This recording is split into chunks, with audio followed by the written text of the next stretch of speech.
The little girl's voice cut through the noise of the station like a bell in dry air. "Are you lost, Mr. She asked, her small finger pointing straight at the man sitting alone on a crate by the Stagecoach office. Conversations nearby slowed, boots shuffled, and even the horses seemed too still for a moment. The cowboy looked up, surprised, as if the question had reached him from a long way off. His eyes were tired, the kind that carried miles in them, and for a second he did not answer. He only stared at the child, as though she had spoken a truth he had been trying to outrun. The Stagecoach station sat at the edge of town, where the boards of the porch were worn thin by years of waiting feet.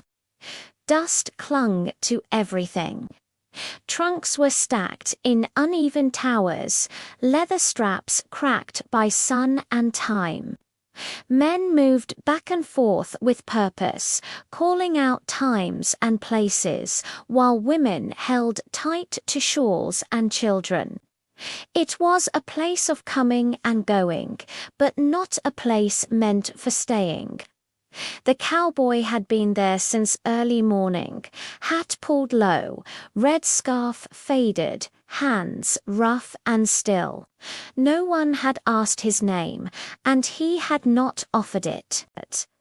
The girl stood in front of him without fear, her dress purple and clean, as if she had stepped out of a better world. Her hair was tied back with a ribbon, and she held a rag doll under one arm. Behind her, a young woman hurried forward, worry written plain on her face. She reached for the child's shoulder, ready to pull her back, but stopped when she saw the cowboy's expression. There was something soft there, something broken and surprised all at once. "I am not lost," he finally said, though his voice carried little certainty. "Just waiting." The girl frowned, studying him like an adult might study a map.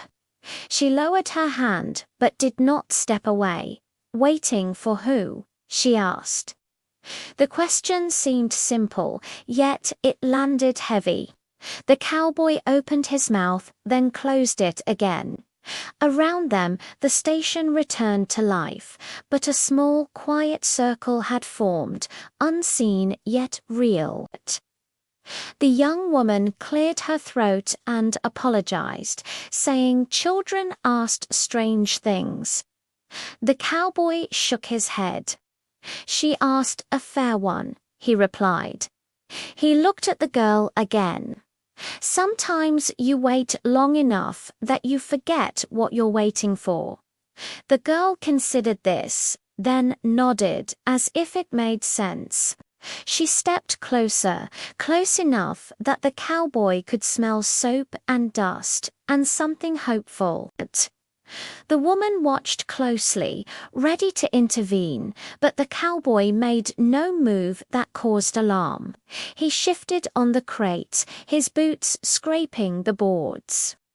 At his side, half hidden by his coat, was a small cloth bundle tied with twine. It looked old, like something carried more for memory than use. The girl's eyes flicked toward it, curious, but she did not ask it. The station bell rang, sharp and loud, announcing the next departure. People moved faster now, gathering bags, calling names. A stagecoach rolled into view, its wheels groaning, horses snorting clouds of dust. The cowboy did not move. He remained seated, as if the sound did not belong to him. "Are you going on that one?" the girl asked, pointing toward the coach. The woman's breath caught, embarrassed by the boldness, but the cowboy only smiled faintly. "No," he said, "not that one." The girl tilted her head, then the next. She pressed. The cowboy hesitated. Maybe, he answered, and the word hung between them like a promise not yet kept. The woman finally placed a firm hand on the girl's shoulder. "We should not bother him," she said gently. She looked at the cowboy, meeting his eyes. "I am sorry," she repeated. He nodded. "No bother at all," he replied. "It has been a quiet day." That was not true, but it felt true in the moment. As the woman guided the girl away, the child looked back over her shoulder. "You should not wait too long," she called. "Sometimes people forget you're there." The words struck deeper than she could know. The cowboy watched them disappear into the crowd, the purple of the dress swallowed by brown coats and dust. He rubbed his jaw and let out a slow breath. Time passed. The sun climbed higher, then began its slow fall. Coaches came and went, faces changed. The cowboy remained. A man from the station finally approached, asking if he needed a ticket. The cowboy shook his head. "Not yet," he said. The man shrugged and walked away, already forgetting him. The cowboy stood at last, stretching stiff legs. He walked to the edge of the platform and looked out toward the open road. It ran straight and empty, shimmering in the heat, leading away from town and into places unnamed. He reached into his coat and pulled out the cloth bundle. Untying it with careful fingers, he revealed a small metal badge, dulled by years, and a folded paper creased so many times it looked ready to fall apart.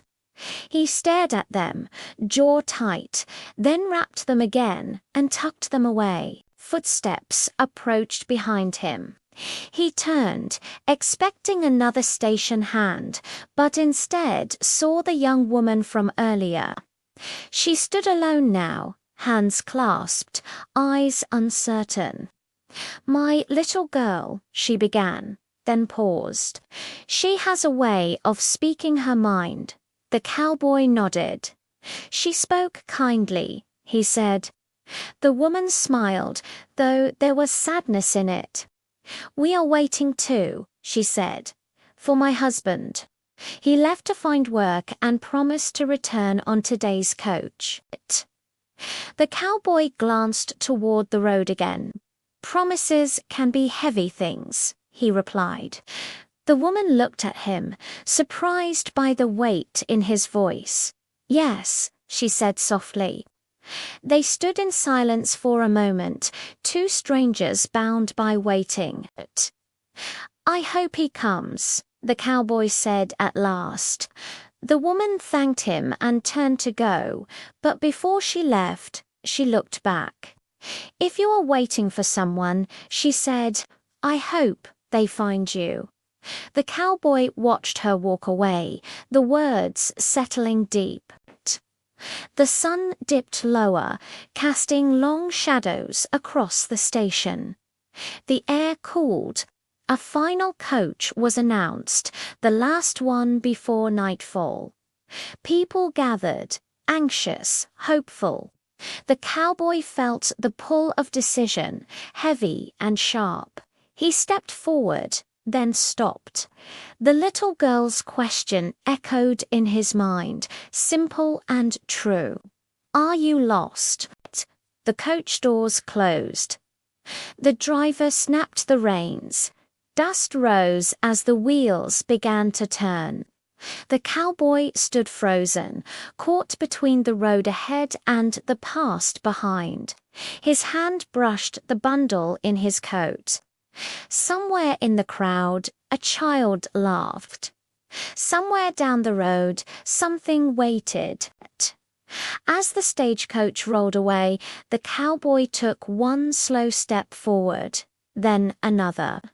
Whether he moved toward the office to buy a ticket or toward the road to walk alone, no one could yet say. The station lights flickered on, and night crept closer, holding its answers just out of reach. The cowboy did not move right away. The station lights hummed and popped as if unsure of themselves, throwing a soft yellow glow over the porch. Night insects began their low music in the weeds beyond the road. He stood there with his hat in his hand now, feeling the air cool against his skin. Waiting had become a habit, almost a trade, and habits were hard to break. Still, something had shifted.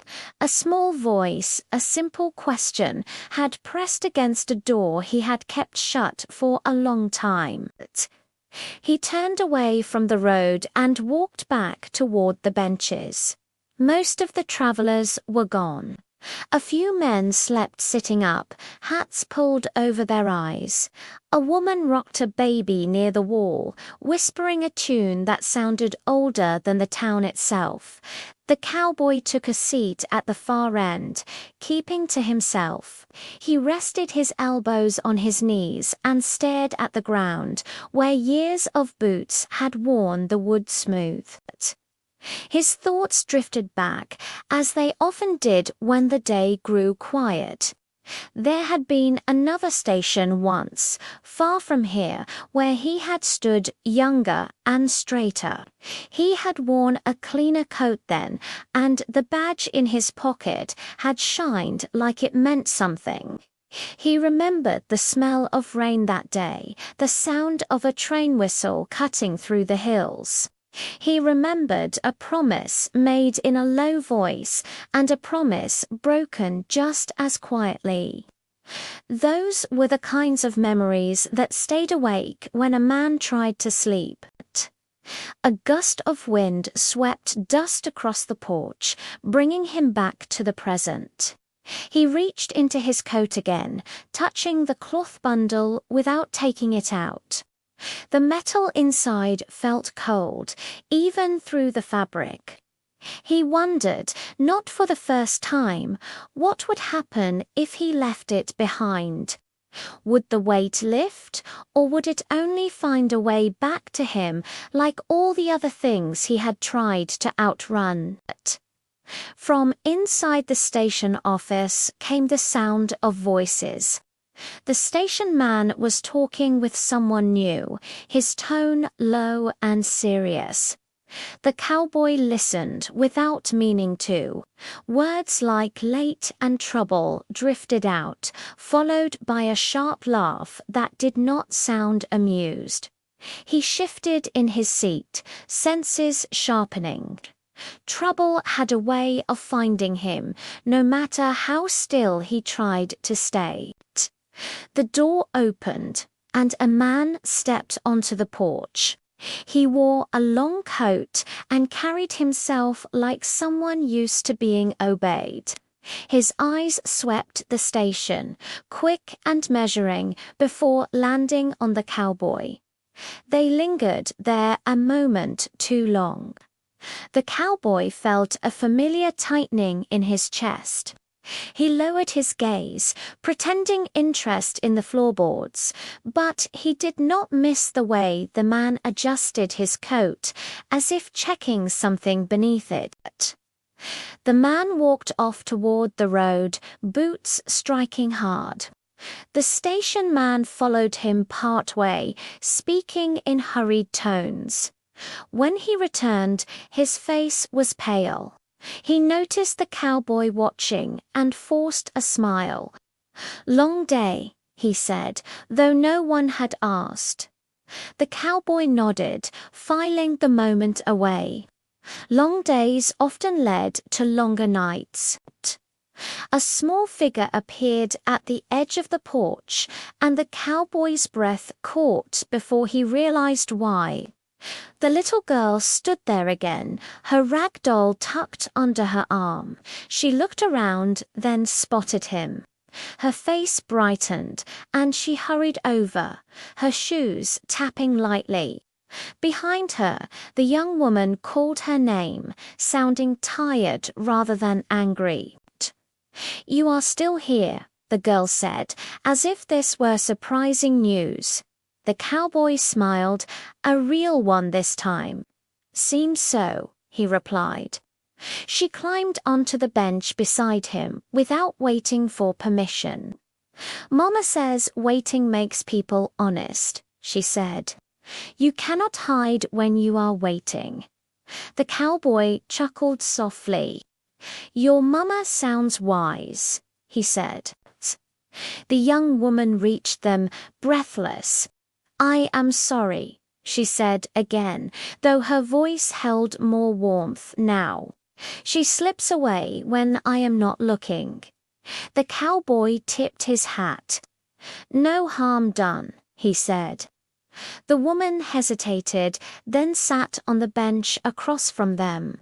For a moment they sat together in a small triangle of quiet. "My husband did not come," the woman said at last. She said it plainly, without tears, as if saying it any other way might make it worse. The girl leaned against her, suddenly quiet. The cowboy nodded. "I am sorry," he said. He meant it more than the words could show. The woman shrugged. "Maybe tomorrow," she said, though doubt flickered in her eyes.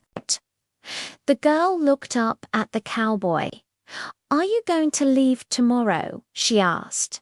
The question settled between them. He opened his mouth, then closed it. "I do not know yet," he said truthfully. The girl accepted this, as children often did, without pressing further. From down the road came the sound of hooves, fast and uneven. The station man stiffened, peering into the dark. The cowboy stood slowly, hand resting near his coat. A lone rider emerged from the shadows, horse lathered. Eyes wide, he reined in hard, shouting for water and help. Panic rippled through the small group still at the station. As men rushed forward, the rider spoke in broken bursts. A coach had been delayed. There were men on the road who should not be there. The words hung heavy, stirring old fears. The man in the long coat returned from the darkness, his expression sharp with interest. He asked questions, too many, too fast. The cowboy watched it all from a step back. He felt the past stirring, the old pull toward things he had sworn off. The badge seemed to burn in his pocket now. He caught the little girl watching him, her eyes wide but trusting. The young woman noticed too, her gaze searching his face as if looking for an answer he had not spoken. The station man announced that no more coaches would come that night. People would have to stay, to wait until morning. Groans and murmurs followed, but no one argued. The dark beyond the lamps felt too close, too full of things unseen. The cowboy took a seat again, though he did not relax. As the night deepened, stories began to pass in low voices. Tales of the road, of men who took what was not theirs, of towns that had learned too late to lock their doors. The cowboy listened, saying little. Each word added another stone to the weight on his chest. The little girl grew sleepy, her head nodding. The woman wrapped her shawl tighter and held her close. She looked at the cowboy, her eyes steady. "You look like someone who has walked those roads," she said quietly. He met her gaze. "I have," he admitted. She studied him a moment, then nodded, as if confirming something she had already guessed.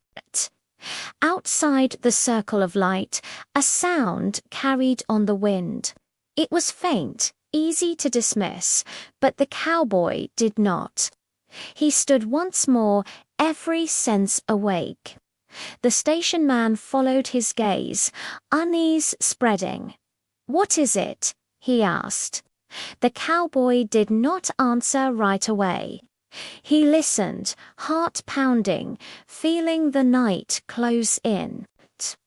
Whatever waited beyond the lamps was still out of sight, still just a promise in the dark. The cowboy tightened his grip on his hat, standing between the bench and the road, unsure whether he was guarding the station or himself. The little girl slept, unaware, while the woman watched the shadows. Morning felt far away, and the waiting had only just begun. The sound came again, clearer this time, a low scrape carried by the wind. It was not loud enough to cause panic, but it was steady, like something moving without hurry. The cowboy stayed where he was, eyes fixed on the dark beyond the lamps. He did not reach for anything, but his posture changed, shoulders settling the way they did when a man prepared without meaning to show it. The station man shifted from foot to foot, trying to appear calm, though his voice trembled when he spoke. "It is probably nothing," the station man said, more to himself than anyone else. The cowboy did not answer. He had learned long ago that nothing usually announced itself before becoming something else. The woman adjusted the shawl around her child and stood, moving closer to the wall. She did not ask questions, but her eyes followed the cowboy's line of sight. She trusted him now, though she did not know why. Perhaps it was the way he stood between the porch and the road, or the way he listened, as if the night itself were speaking. The man in the long coat stepped forward, his boots tapping sharp against the boards. "We should know what is out there," he said. His voice held an edge, the kind that pushed people into action. Sitting and waiting will not help. He looked at the cowboy, measuring him again. "You seem able," he added. "Why do you not take a look?" The cowboy met his gaze. "Because looking is how trouble notices you," he replied evenly. The man scoffed, but there was uncertainty in his eyes. He did not move toward the dark. No one did. Minutes stretched thin. The lamps flickered as a breeze passed through the station. Somewhere beyond the light, a horse snorted. The sound sent a ripple through the group. The station man swallowed hard. "There should not be anyone on the road this late," he said. "Not unless they have reason." The cowboy thought of the rider who had arrived in a panic, of the broken words and the fear in his eyes. He thought of the badge in his pocket, of the life he had stepped away from but never truly left behind. Trouble did not care about a man's wishes. It followed its own trail. From the shadows came a figure, slow and careful. The shape stayed just beyond the brightest part of the lamps, as if respecting an invisible line. A voice followed, calm and polite. "Evening," it said. "We did not mean to alarm anyone." The voice was smooth, practiced. The station man took a step back. The man in the long coat stepped forward instead. "State your business," he demanded. The voice from the dark chuckled softly. "Just passing through," it replied. "Looking for water and a place to rest." The cowboy narrowed his eyes. Passing through men did not approach stations after dark unless they had to. He noticed movement behind the first figure, shapes shifting where the light could not quite reach. He counted without thinking. 1, 2, maybe more. "You are welcome to water," the station man said quickly. "But there is no travel tonight." The voice paused. "That is a shame," it said. "We were hoping to catch a ride come morning." The man in the long coat turned to the station man, whispering sharply. The cowboy did not catch the words, but he saw the fear beneath the anger. The woman tightened her hold on her child, who stirred but did not wake. The figure stepped closer, just enough for the lamplight to catch his face. He smiled, but it did not reach his eyes. His clothes were dusty, his hat pulled low. "You look like decent folk," he said. "No need for worry." His gaze flicked to the cowboy and lingered there. "You especially," he added. "You look like you have seen roads like these." The cowboy said nothing. Silence was often the truest answer.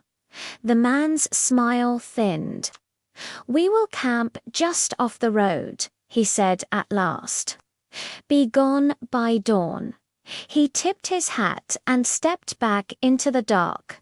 The shapes moved with him, melting away as quietly as they had appeared. No one spoke for a long moment. The night seemed heavier now, pressing close. The station man let out a shaky breath. "They will leave," he said, though it sounded like hope rather than fact. The man in the long coat turned on the cowboy. "You could have said something," he snapped. "You could have done more." The cowboy met his anger with calm. "Doing more often makes things worse," he replied. "Right now, we watch and we wait." The words settled uneasily. Waiting again. The woman looked at the cowboy, searching his face. "Do you think they mean trouble?" she asked quietly. He hesitated, then nodded once. "I think they mean something," he said. "Whether it is trouble depends on what they want." As the group settled back into uneasy stillness, the cowboy felt eyes on him. The man in the long coat watched him with open suspicion now. The station man watched with relief, as if placing his faith where he had little choice. The woman watched with a question she did not voice. Time crept. The night grew colder. The cowboy paced the edge of the light, careful not to step too far. Each sound set his nerves alight. He wondered how he had ended up here again, standing between strangers and the dark, pretending he was just a man waiting for a ride. His thoughts drifted back once more to the day he had put the badge away. He had told himself he was done with choosing sides, done with standing in the way of things that moved faster than justice ever could. Yet here he was, the weight of old choices pressing into his pocket, into his bones. A soft whimper broke the quiet. The little girl stirred, eyes fluttering open. She looked around, confused, then spotted the cowboy. She smiled sleepily. "You are still here," she murmured. He returned the smile, though it felt heavy. "I am," he said. She nodded and drifted back to sleep, trusting him without knowing why. The sound returned again, closer now, a footstep. Then another. The station man tensed. The man in the long coat reached inside his coat, fingers brushing something hidden. The cowboy raised a hand slightly, a silent warning to wait. From the dark came a whisper, then another, words too low to hear clearly. The cowboy strained, catching only fragments plans. Morning, easy. His jaw tightened. Whatever waited out there was not leaving soon. He stepped back toward the bench where the woman stood. "If things go wrong," he said softly, "take the child inside and stay low." Her eyes widened, but she nodded. "What about you?" she asked. He did not answer right away. "I will try to keep the trouble out there," he said at last. The man in the long coat overheard and scoffed. "You talk like you own the night," he said. "Who are you, really?" The cowboy looked at him, then away. "Just someone who knows how this ends if no one stands up," he replied. The lamps flickered again, then steadied. The road beyond seemed to breathe, alive with unseen movement. The cowboy took his place at the edge of the light once more. His hand brushed the cloth bundle, fingers curling around it. He did not pull it free, but he felt its shape, its memory. Somewhere in the dark, a twig snapped. The station man flinched. The woman held her breath. The man in the long coat set his jaw, fear and pride warring in his eyes. The cowboy stood still, listening, waiting, caught between the man he had been and the man he pretended to be. Whatever the night held, it was drawing closer, testing the thin line of light and courage at the Stagecoach station. And as the shadows shifted and the air grew tight, one thing became clear. By morning, waiting would no longer be enough. The night pressed closer, thick with a kind of quiet that made every sound feel louder than it was. The cowboy stayed near the edge of the lamplight, his shadow stretching long across the porch. He could feel the station watching him, every breath and shift noticed. It was strange how quickly a man could become an anchor when trouble circled. He had not asked for it, yet here he stood, holding the line by simply not stepping away. The wind shifted, carrying the smell of horses and camp smoke from beyond the road. The men in the dark were close enough now that their presence felt like weight in the air. The cowboy counted again, slower this time. More shapes than before. They were spreading out, testing the space, learning where the light ended and fear began. He had seen this dance before, long ago, when he still believed every ending had to be violent, to be final. Behind him, the station man whispered prayers under his breath. The man in the long coat paced, trying to stay brave, his eyes darting toward the shadows and back to the cowboy. The woman sat with her back to the wall, the child asleep against her chest, unaware of how thin the night had become. The cowboy glanced at them and felt a pull stronger than fear. This was not about the road anymore. It was about keeping the dark from crossing that final step. A voice drifted out again, closer and clearer. "No need for all this waiting," it said lightly. "We can talk like reasonable folk." The cowboy did not answer. He took one step forward, letting the light fall across his face. The voice paused, surprised. "You again," it said. "You must really enjoy standing guard." "I enjoy quiet mornings," the cowboy replied, "and this place has a better chance of seeing one if you stay where you are." The words were simple, but they carried weight. The shapes in the dark shifted uneasy. The man in the long coat scoffed again, though softer now. "You think words will stop them," he muttered. The cowboy did not look back. "Words stop more than people think," he said, "when they come from someone who means them." The voice laughed, but it was thinner than before. "You sound like a lawman," it said.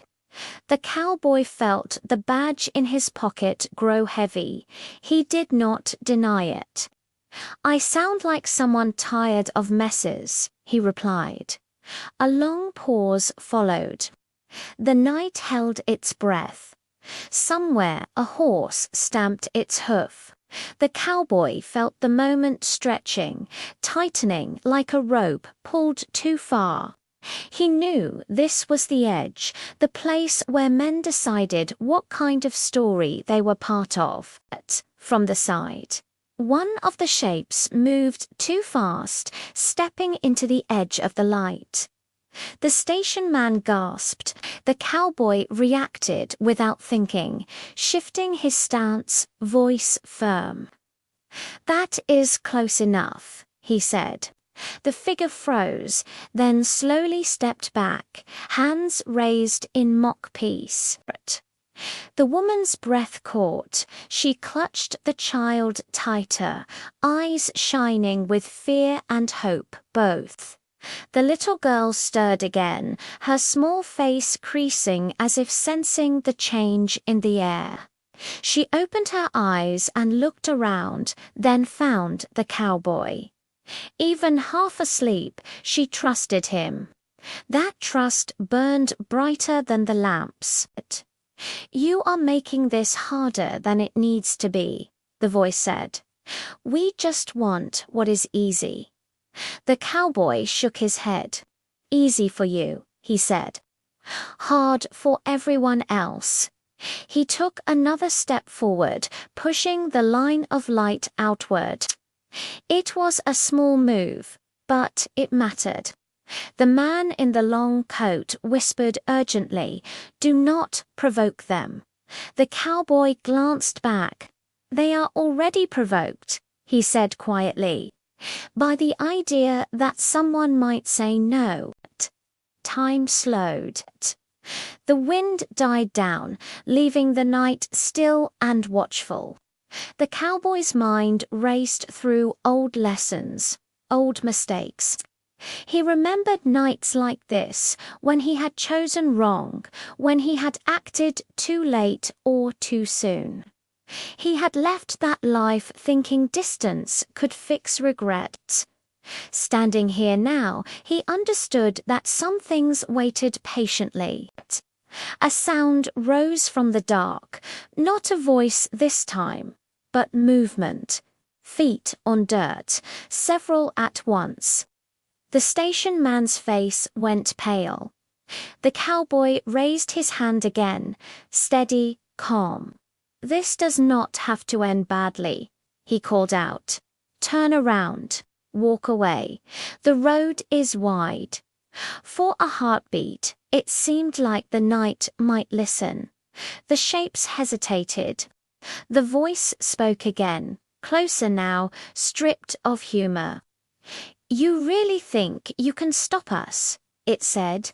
"One man." The cowboy straightened, feeling taller than he had in years. "I am not alone," he said. He did not look back, but he felt it.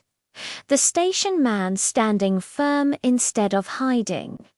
The man in the long coat no longer pacing, but watching the road. The woman holding her child, silent and strong.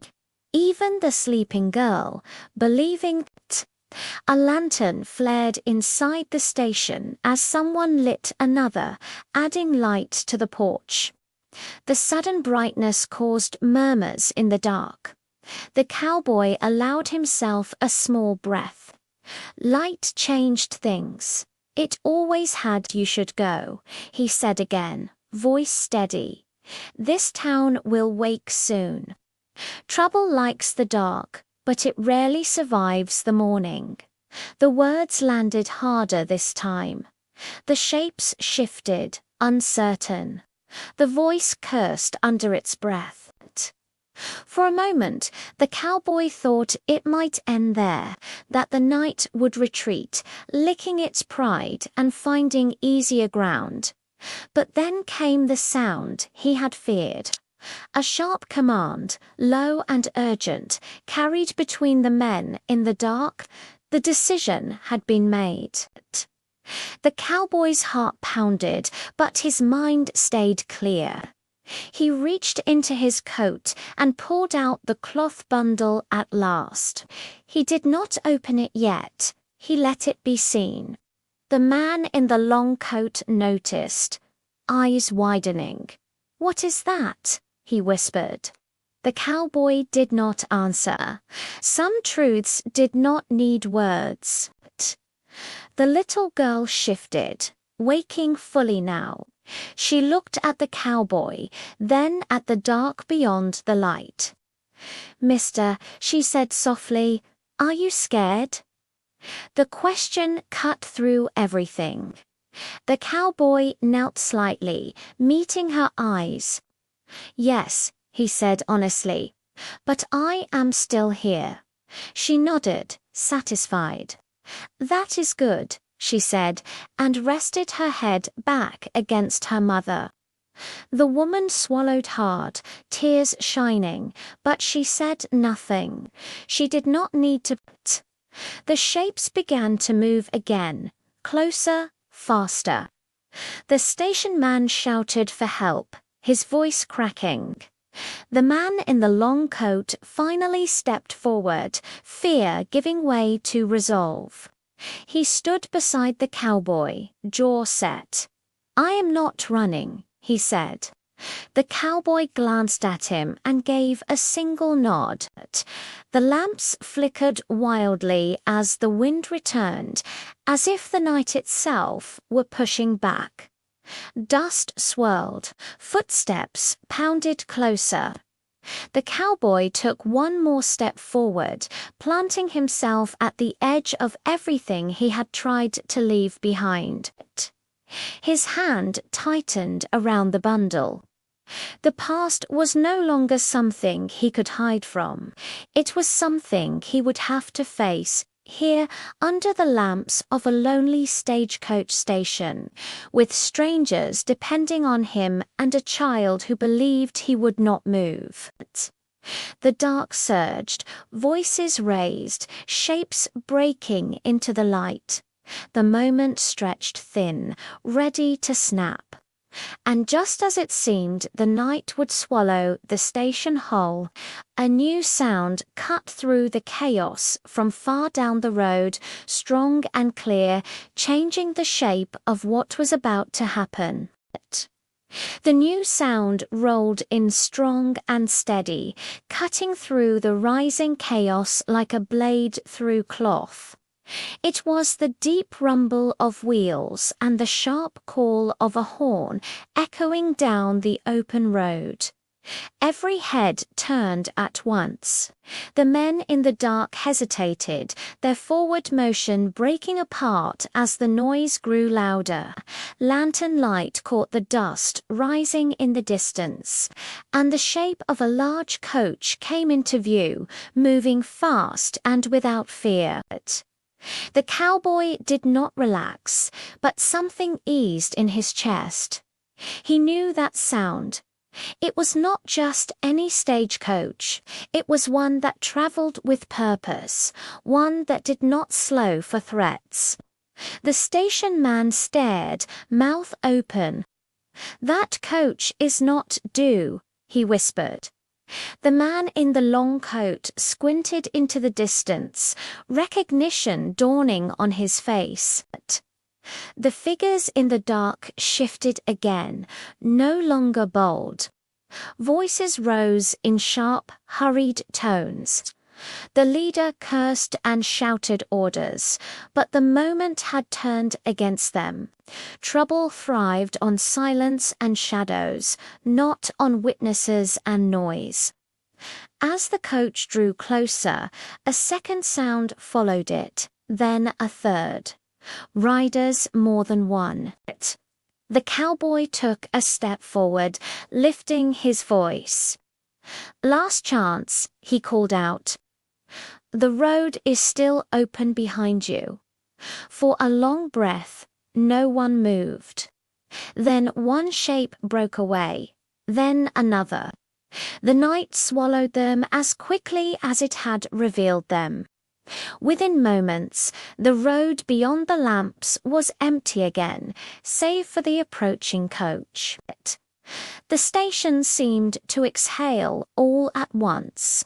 The station man sank onto a bench, hands shaking. The man in the long coat leaned forward, resting his hands on his knees, staring at the ground. The woman closed her eyes and pressed her forehead to her child's hair, whispering thanks. The little girl slept on, peaceful, as if nothing at all had happened. The coach thundered up to the station and pulled to a stop, wheels groaning. A uniformed guard jumped down, followed by two more riders. They scanned the area quickly, alert and ready. One of them looked at the cowboy and paused. "You held the line," he said. It was not praise so much as recognition. The cowboy nodded once. He reached into his coat and finally unwrapped the cloth bundle. The metal badge caught the lamplight, dull but unmistakable. The guard's eyes softened. "We wondered where you went," he said quietly. "There has been talk, trouble on the frontier roads. We could use steady men." The cowboy looked down at the badge, then at the sleeping child, the woman, the quiet station that had almost been lost to the night. "I thought I was done," he said. The guard shrugged. "The road decides that, not us," he replied. Morning crept in slowly, pale and calm. The night's tension faded with the dark, leaving behind tired faces and quiet gratitude. The station came back to life in small ways. Someone brewed coffee. Another swept dust from the porch. The woman's husband arrived on the next coach, breathless and apologetic, alive and well. The woman cried then, openly, holding him as if afraid to let go. The little girl watched with a wide smile, then ran to the cowboy and hugged his leg without warning. "You stayed," she said proudly. The cowboy laughed, a sound that surprised him. "Looks like I did," he replied. The man in the long coat approached later, hat in hand. "I misjudged you," he said. "I thought strength meant pushing first." The cowboy met his eyes. "Strength is knowing when to stand," he said. The man nodded, thoughtful, and offered his hand. The cowboy shook it. As the sun rose higher, the station felt lighter. The fear had passed, leaving stories behind. People spoke of the lonely cowboy who had held the night back with calm words and steady presence. They spoke of the stagecoach station that did not fall, of a road that remained open. The guard waited near the coach, watching the cowboy. "You do not have to decide now," he said. The cowboy looked around one last time. He saw the woman and her family boarding a coach together. He saw the station man laughing for the first time since nightfall. He saw the road stretching out, familiar and uncertain. He pinned the badge inside his coat. Not hidden, not displayed, simply carried. "I will ride with you," he said at least for a while. The guard smiled and nodded. Before he climbed aboard, the little girl tugged his hand. "Are you lost any more?" she asked. The cowboy knelt, so they were eye to eye. "No," he said. "I think I found where I was needed." She grinned, satisfied with that answer. The coach pulled away as the town woke fully, carrying the cowboy toward the open road once more. But this time he was not running from his past. He was riding toward something steadier, guided by the simple truth spoken by a child at a dusty stagecoach station. The frontier stretched wide ahead, full of promise, and for the first time in a long while, the cowboy felt ready to meet it.